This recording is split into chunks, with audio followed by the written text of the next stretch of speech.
Nous naissons créateurs, nous naissons enfants prodiges, prenant un stylo de couleur et refusant le monde.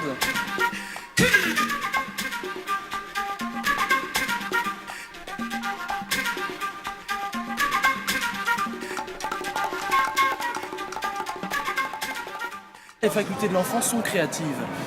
Regarder pour un enfant, c'est créer le monde, imaginer le monde. L'enfant est plongé dans un domaine d'imagination.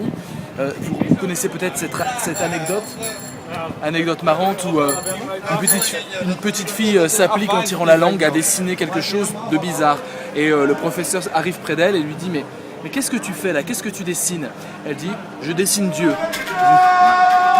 Alors, le professeur lui dit mais Dieu, personne ne sait à quoi il va ressembler. Et bien dans 10 minutes on saura.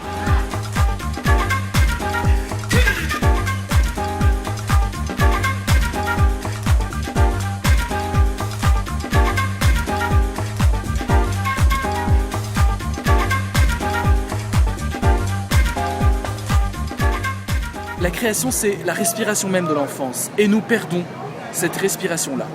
Et nous réservons le domaine de l'art, le domaine de la création, y compris dans la haute couture, dans le luxe, le domaine de la création, y compris dans certains domaines du marketing. Nous réservons ça à des spécialistes et nous abdiquons de notre part créative. Pourquoi abdiquons-nous de notre part créative? Pourquoi nous dissuade-t-on, que ce soit nos parents, que ce soit la société, nos professeurs?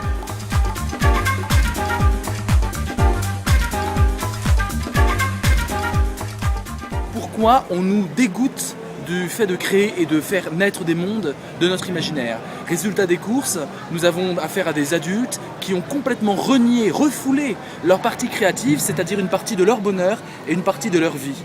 Donc il faudra réfléchir d'abord, en réfléchissant sur la création, réfléchir à cette part amputée de nous-mêmes, liée à l'imaginaire, liée aux rêves, liée aux symboles, que nous amputons au nom des normes du sérieux, au nom des normes de ce que c'est être adulte. Être adulte dans nos sociétés contemporaines, c'est ne surtout pas être créateur. Il faut évidemment revenir sur ce jugement-là et comprendre que la création a partie liée avec la politique, avec la philosophie, avec l'idée de transformer un tant soit peu le monde par l'imaginaire. Donc il faut redonner, et c'est ce que je vais faire dans la conférence du 17 juillet avec vous, il faut redonner à l'imaginaire les pleins pouvoirs dans nos vies et dans nos relations humaines.